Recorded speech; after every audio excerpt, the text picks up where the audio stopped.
Hi guys, I'm Priya from It's OKR and welcome back to our channel. Today we are excited to introduce a new series called the Immigrant Career Corner.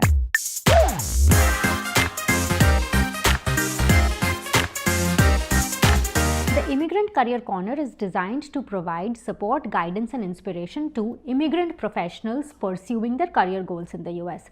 In this series, we will be covering a wide range of topics, and from time to time, we will be bringing guests and experts from their field to uncover certain topics. With that said, our topic for today is contracting positions, and to talk about that we have a recruiter from Uber, Shreya Mehta, who's also a career coach who will help us unpack this topic. I actually had a very interesting conversation about this with her, and I thought so many of these insights will be very valuable to you given the current job situation market.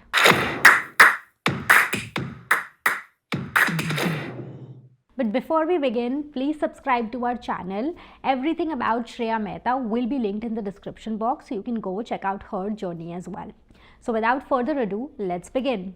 Welcome Shreya. I hope you're excited to talk to us today about contract positions. Priya, thank you so much. I'm very excited that I'm the first person here and we're going to make it very insightful.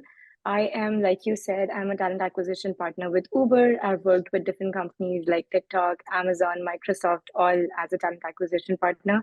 I got into talent acquisition after I moved to US, which is like 7 years ago.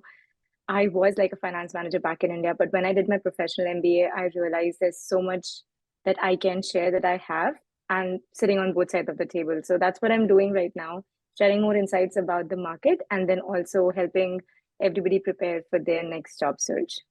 That's That's me. Thank awesome. you. That's awesome. And if you want to learn more about Shreya, I will definitely link a great article that she had written for us in the description box. You can learn a little more about her journey as well. But without further ado, let's deep dive into the topic. Today, we will be discussing contracting positions and everything that you need to know about it. We will talk about what these positions are. We'll compare that with full-time jobs. Is that the right move for you? Is it easier to convert? So stay tuned for this discussion. So Shreya, tell us a little bit just for anyone who's new, what are contract positions? Let's start with that. Yeah, for sure. So contract positions are something that you actually take through an agency. So you would still be working for, let's say, Microsoft. Let's take Microsoft as an example. So I would still be more working for Microsoft, but actually I would be receiving my payment and I would be coordinating more with, there'll be a third party, which is like the contract agency or staffing agencies, or we actually just call them agencies. Pros and cons of it would be, I would say pros is like, they're more approachable. They see us more, and when I say us as in immigrants more, they see us as in they see people with lesser experience more. It is more like getting the foot in the door for us sometimes. And it's also, we don't need a visa for like being on the contract agency. Like in the contract agency they don't talk about sponsorship.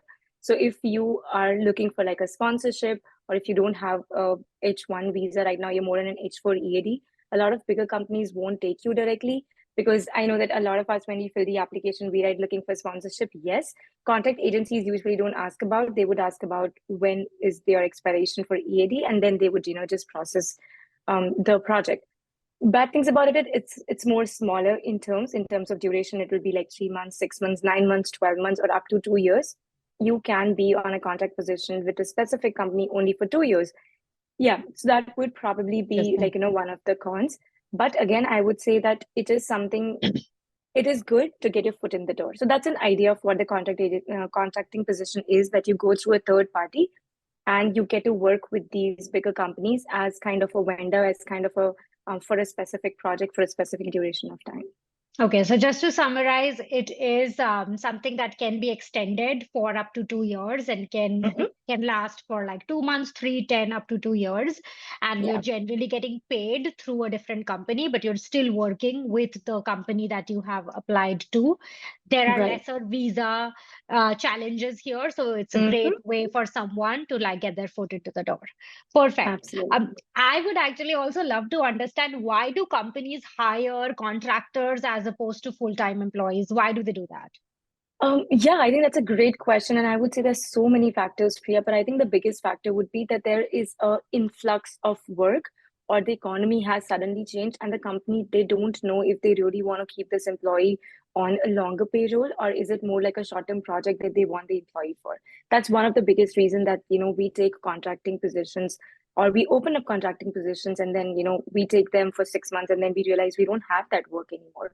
So I think one is to figure out if we have that kind of work for them or not. And the biggest second thing is contracting position employees, they don't get a lot of benefits, Priya. So in terms of financial part of it, it's also good for the company to not have these people. So it is a full payroll, of course. It's like it's usually on hourly basis. You'll still get like, the basic benefits, but you would not get a lot of benefits that the employees would otherwise get, like full-time employees would otherwise get. So I think that's another reason. Third is there are a lot of contracting position, which is very seasonal based, right? So at times, like take Amazon. So Amazon has, during the season, they have tons of hiring going on for, like, let's say drivers, store managers, delivery people, and whatnot.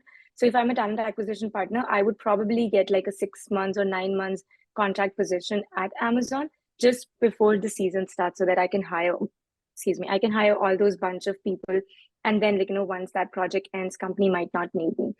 So again, it's from the company side, I think it's just figuring out, do they need this influx of employees even after, that specific project, that specific expansion has been done.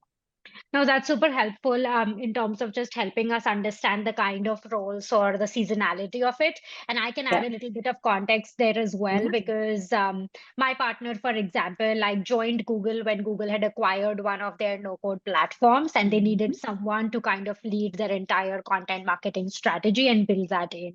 So something like that, it was going to be short term. It comes with like a timeline, because once it's done, depending on whether there are Yeah. opportunities, you get extended or not. So super Correct. helpful. Would also, like there is so much chatter about the freelance economy, and everyone kind of looks at that as well. So would love to understand, what do you think are the differences between a contract position and being a freelancer? Oh, yeah. So I would say, for us, Priya, I think the biggest reason is the visa. So, like, I think when it comes to contracting position, probably, they would include a lot of more visa. There will be documentation. It needs to be everything, I would say, straight up legal. If you go on the freelancing side, I've seen a lot of people like taking up cash, not making an agreement. So, like in contracting, you'll still have like a proper offer letter. You will sign that with the third party who, you will be on their payroll. I think with freelancing, that doesn't come in the picture. So the good part is you don't have to have an EAD, you don't have to wait for that visa. It's it's kind of not, it's not a great way to do it. I mean, I won't say it's illegal, but it's still illegal, right? I mean, taking up money when you don't have the work visa, it's kind of illegal. Just don't get caught. It's like that. But I probably would say it's always good to go through the contracting position, get like, a dollar less maybe, but then go through that so that you can show that up on your resume, right? Because as soon as I would say, oh, I was a freelancer then, a lot of companies would know when was your EAD issued and how were you actually freelancing before that. You don't Okay, want to get into that that's good. gambit because everything is recorded here. Like, I would say everything is up there somewhere on the records. There's like no hiding from that. So even if you're doing that freelancing, probably two things you'll experience, like you'll learn that, you'll gain that experience, you'll get the skills, networking. But I'm not sure if you can actually put that on your resume officially if you don't have that EAD. So that is Yeah. one. Second probably would be, if you are freelancing, then you are not making that network, that connection that you would want to make in the corporate world, because for us it becomes difficult to go through all those channels and get visibility as a freelancer. So I would say if you're looking for something that is more long term, then sometimes going through the contracting agencies are easier in terms of just longevity, I would say. That is super interesting. And the way you put it in terms of like having that long-term plan and correlating that with contracting position, like makes total sense. But I want to also understand, let me see. Do you think it is easier for someone to crack a contracting role over a full-time employee role? Because we touched upon this a little bit, but curious, like you've been on the recruiting talent acquisition side a while. What is your perspective on that? Yeah, the fun part, Priya, I've been on the recruiting talenting side, I've been on the full-time job side, I've been on the contracting side as well. My Ah, first job right outside the school was contract position. Why? Because COVID was just hitting. And then, interesting. and everything was like, all over the place. And I was like, I'm just going to take up a job because one, it's a job. Yeah. something that I really love and the company that I really like. So it was not like me taking anything up. I was taking something that I think was paying well. Two, the company was great, and three, it was kind of matching my profile that I wanted to step into. But I would really say that someone who wants to take up a role, someone who finds that this is something that they want to do, so the profile matches. One, two, they're not underselling themselves, right? Because I know a lot of us try to do that. Let's go to the contracting position, even if it's just paying, let's say if you want to be paid like $30, right? And if it's just paying $20, let's just take it. It's still Microsoft. I wouldn't suggest that, because that's undervaluing yourself. And to come up to $30, you'll take another year or maybe six, and you don't want, maybe 6 months, and you don't want to waste that time because you have that skills. So I would say, in comparison to both, if you're getting a good contract position where you paid as per the contract position market level, and second, the job is something that is matching your profile, that's matching your work, I would say take it up. I would never say no. Why? Again, two things. One, networking. Two, experience. If you're just waiting for that right bigger, and I've heard that, Priya, my spouse, my partner, in fact, my friends were like, aren't you going to wait for a better position? And I was like, I like the money. I like the profile. What is a better position? Yeah. Right? What's the idea of a better position? If it's a better company or it's full time, I got it. I didn't get the benefits in the moment. I got that. But I think in the moment, what I wanted was that stability with my visa, that stopwatch or whatever you call it, that the Correct. clock that was running. I wanted that to stop, and I also wanted to be financially independent and still keep looking. It's always easier to be in the market and find another job than to be not in the market and keep searching. Totally. Like getting that foot in the door is the biggest challenge most of them have. And this is a great way Yes, to like get your foot in the door.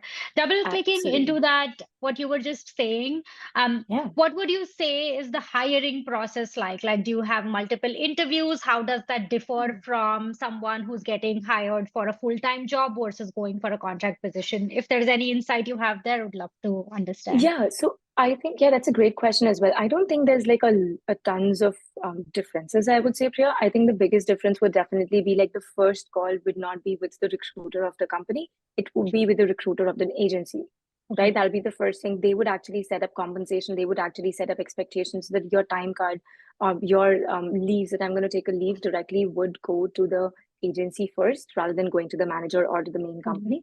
That's one of the difference. In the interview process, I think it's bigger that you would not get a lot of insights about the company. So there'll be a lot of things that will be like logged because you are an external person. So it will be called an EXT. Usually it's called EXT or vendors. Because you'll be an external person, there'll be a lot of things that would be logged for you, maybe tools, maybe data, just for the security basis, Yeah, right? totally. Because privacy and security basis. So going back to your question, the interview process isn't that different. I think I would say it's like 20, where I think probably you'll be meeting one less person or like one more person just to be in that interview process. But I don't think it's like it doesn't differ a lot. Yeah. Yeah, good to hear that from you because that's been like my experience based on people who I have known who have done that. It's actually the same exact process. Yeah.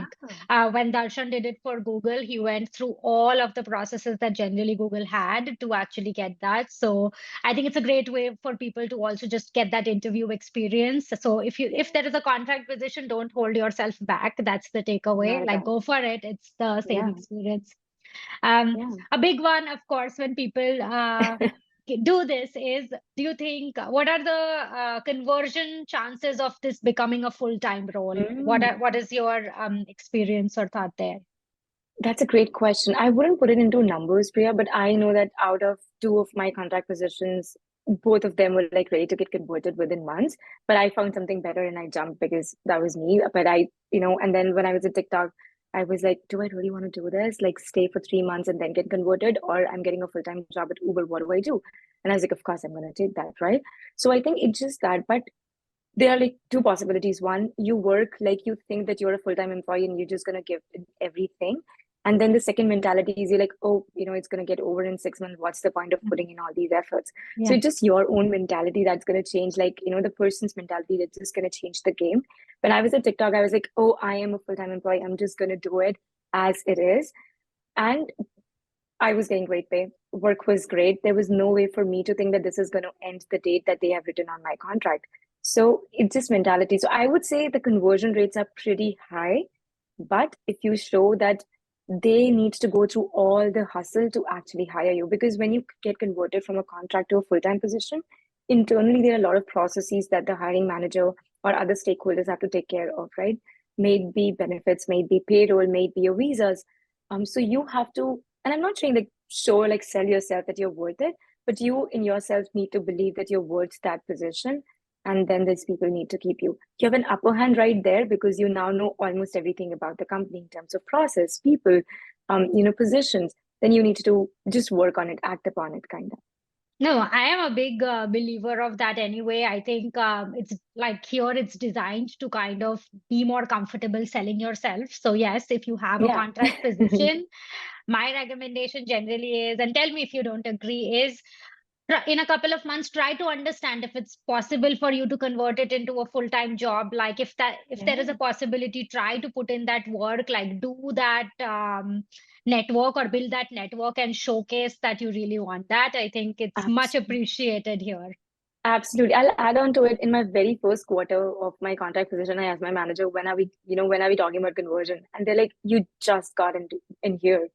And I was like, no, I just want to know like a timeline. So I was very proactive about that because I knew that this is something that and I would ask him on every one-on-one, what's the next thing that I should do to get converted, to get more visibility, and also because I love being here, I love the work. So what are the next steps? So like being out there, showing, like you said, like, just Yeah. sharing it with the world that yeah, that I'm available, I'm great. What do I Yeah. need to do To to do. show that? Yeah. Yeah. What was your manager's reaction when you were asking those questions? He's like, let's hold on to it. Like, we only this month into it. Just keep on doing the great work that you're doing. They would always talk a lot about visibility, and I know that you and I have talked a lot about visibility, Yep. networking, being out there, because a lot of times, not a lot of times, I have got all my positions through LinkedIn. I have not applied to any of those. Like, I didn't apply to Interesting. any of these, and I've got reached out for Uber. I got reached out for TikTok because I was out there. I would put out things that I think would be important or people would want to hear or I would think about in the moment. But yeah, so I would really say visibility, talking about it. Manager would definitely laugh about it, and they know that they cannot convert someone within three months into it. And my contract was like for 18 months. So you hear Yeah. that there was a Yeah. disproportion right there. So Yeah. when did you get a good understanding that it will convert now? Did it come from the manager, or was it like Yeah. after a certain duration you were like, I think I'm ready to ask this again? Yeah, so I think it did come from manager indirectly. They cannot directly say it because until they Yeah. get the official notice, they can't say it. But they did say that indirectly that this, it's okay. Mhm. You will have accessibility to that next month. We'll talk about it next month, Shreya, kind of. So that gave me an idea. Oh, this, something is happening in the next month. He'll bring me projects which has like great visibility, and I would keep on saying that that include talking to the leadership. I don't have the background data of it. Where do I find it? And he's like, oh, this is a next month project. Don't worry about it. You'll get the visibility next month, or you'll get that access next month. So that gave me an idea. Oh, they're kind of ready for it. But until I get that official email, I wouldn't believe. Until unless I get that verbal or written notice, I don't think as an immigrant any of us should believe into that. I feel No, that. the reason I honestly double clicked into it is because I think sometimes it's easier for us to feel dejected when the manager is Mm, constantly like, oh, like you're not like it's too early, stuff like that. My point talking about this was like, don't get discouraged, like believe in yourself yeah. and continue to ask and be proactive, and then look for those signs as to when you think that it's Yes. possible for it to get converted. So no, I appreciate you sharing that. Um, Absolutely. Now a couple of visa questions, of course. So can Okay. contract positions lead to an H-1B, or can H-1B holders have a contract role? I know we spoke Um, about it. Yes, so yes, the contract positions can get converted into H-1B and they can sponsor you. It's just the company and your work, the combination of both that needs to be. If your degree for the contract position is matching to what you're actually working on, then they can actually sponsor you for an H-1B because again, I mean, once you get into the lottery, that's fine. But in between, in the process, the lawyers have to do a lot of work to match your job description with your degree. So make sure whatever contract position you take, it's matching to your degree. And then H-1B holders, yes, they can take the contract position. It's just that once it ends, the clock starts ticking, and Yeah. that becomes very scary. But Scary. yes, they can take it. Only thing is that a lot of contract positions don't have all the benefits that full-time employees have.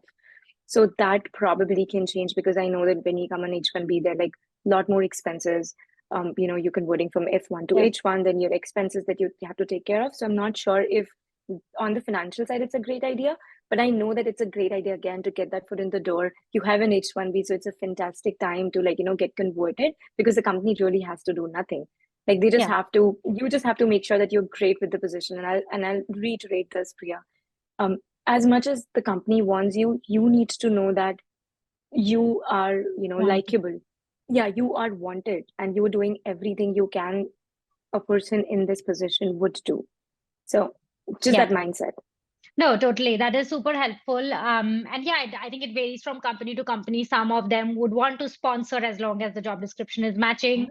Of course, if you end up going that route, understand that it comes with a clock and then you'll have to figure it out. So those are the Yeah. ways it comes with it. Are there any visa category people that can work for contracting positions, or it can be anyone as long as you have an EAD and you're eligible to work? I think it can be anybody as long as we're eligible to work. I'm not sure about L1 though, honestly. I think that's Yes, something which is L1, I think. internal. L1s, I think, can't do it, but then otherwise, I think anybody and everybody who has a valid visa can do it. Again, I think they would ask for your expiration date, your EADs, Stuff a like lot of that. details. You need to have an SSN and all those details. They would ask to, of course, because they want to go to the legal route. They want to make it all legit. It's everything on records. But yeah, everybody who has a work authorization can do that. Okay, awesome. Thank you so much, Shreya, for all of the helpful insights. I hope everyone of you who watched learned a lot about the contract positions and understand Yeah. that this can be a great way for you to get yourself out there, experience the process, and get visibility into what working in corporate America looks like. So appreciate that, Shreya. Before we close, do you want to do a quick summary of the pros and cons one more time of the contracting positions before we say goodbye? Absolutely. So starting with the good things, of course. So pros would definitely be getting your foot in the door, getting started with the financial stability. Third, networking, getting that experience.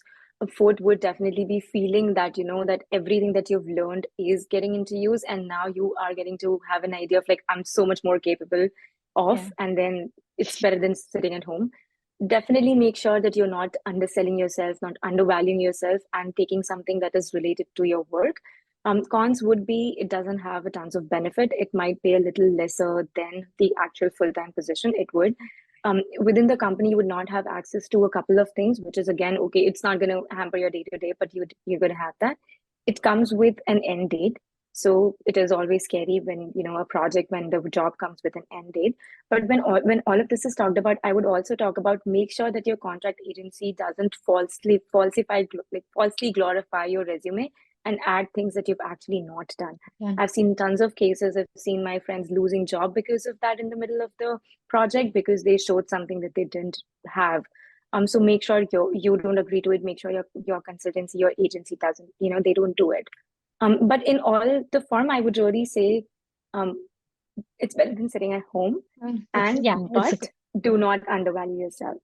Yeah. So if three things you take away, don't undervalue yourself. Great way to put yourself out there. And the biggest watch out is get the transparency into what they are putting in your resume so that it exactly matches your skills. As long as you're doing that, don't be afraid to explore these positions. They convert into full time and can be a great way to build your network. Thank you, Shreya, for sharing all of these valuable insights and helping us learn a lot more about the contract positions in the US.